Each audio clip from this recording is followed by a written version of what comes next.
Alright, Shalom. I'd like to give all praises, honor, and glory to Yahweh Ba'Shem Yahushai, Joined by the double honors to the apostles, Mr. and the elders of President, Great Millstone and Rule Well, and salutations to the Akim around the world that pushes truth and sincerity. an honor to have you here. Thank you so much. Thank you for the time.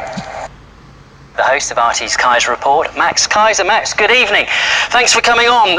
We were hearing there that China looks set then to challenge the petrodollar. Why does Beijing feel the need to do this?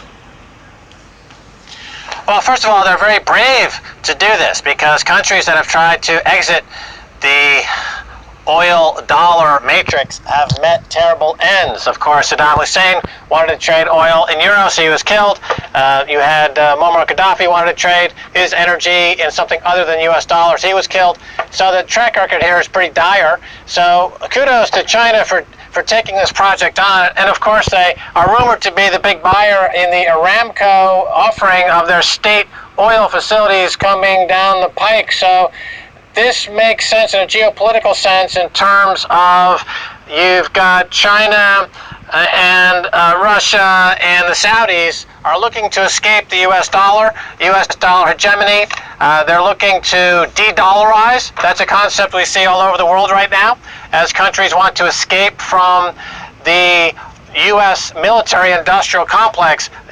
These countries around the world are tired of funding America's military adventurism by being a party to the empire of debt, as it's known around the world, the U.S. dollar, and they want to split off. They want their autonomy.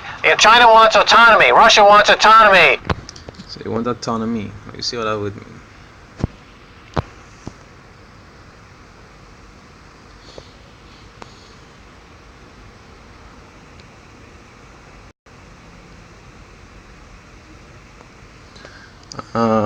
There's autonomy, right? It's say independence or freedom. It's say as of the will or one's action. It's say a self-governing community, because really and truly all these other nations, they were more or less under dominance under Mystery Babylon, the Great Whore. You understand? They were being controlled. That why you even see most of the customs that us follow. Like if it was just this guy here in this shirt and tie, that is not the original custom. You understand? They have their own special native clothes that they just wear in terms of rituals and ceremonies. But even they were strongly indoctrinated by America. You understand? They drank that wine of fornication, all the different customs and things that America does teach that all the nations around the world pick up. And right now, piece by piece, the Most High turning them against America, because they had the time coming that they had to fulfill His will.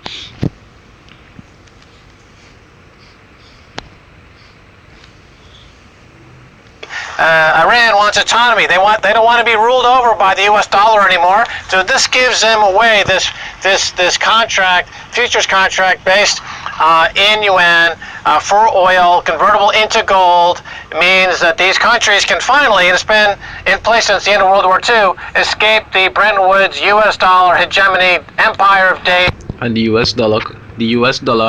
petrodollar is ready one of the ways that America does keep its dominance over other countries, because if you subjected to using that particular currency, you have power over them. But if they discard that currency, that means that the power that you have over them will lessen. You understand? That is why America does get on so aggressive when somebody wants to discard the petrodollar. Supremacy, world reserve currency, that is the US dollar, and we're in a new beginning, I think. Is there anything then that the US can do about this? Because it's not going to be happy that it's going to lose the petrodollar, so how would you expect it to fight back? Well, they're exactly right. They will fight back. They will start a war. Maybe they'll start a war between Japan and China. Maybe they'll start a war with North Korea. America will do anything to keep the U.S. dollar as world reserve currency. They will invade a country like Afghanistan. They'll stop at nothing, because this is the basis of the U.S. empire. It's not land-based. It's not based on material goods. It's based on rent seeking. It's based on lending dollars, getting that income, and then when countries can't pay, they dismantle the assets and take them over. We saw it in Latin America, South America. This is how America built its empire. The countries that are resistant to America's financial cartel are Russia, China, Iran. So now they figured out, you know what, we're going to split off from the dollar, and they can do so with this new contract. And they're embracing cryptocurrencies. Cryptocurrencies in this context is another way to de-dollarize. To de-dollarize, get out of the U.S. dollar. The U.S. dollar is being held up narrowly with the Pentagon's various actions around the world and a lot of market machinations from the central banks. But once the cat's out of the bag, look for the dollar to have a very significant crash. And amongst the... Because really and truly, that is how America does dominate most places, by using the petrodollar to crash a system on the inside. And then if that's not working, then they will use the military might to destroy it on the outside, which is physically. But you'll see even China is not the first country to start to do this. Just recently, I think Putin was planning something like that. Even Venezuela and all was siding onto things like that. So you're seeing nation after nation, one after the next, starting to rebel against them. Among the countries you said might actually join China in this were Saudi Arabia. You said that just a couple of minutes ago. I mean, that might surprise a lot of people that they would be willing to go ahead with this. Oh, yeah. No, absolutely. So how could they be able to do this and simply switch out of the US dollar? Do you think it's that simple for them? Well, it's not going to be simple, but there is definitely a motivation for the Saudis to...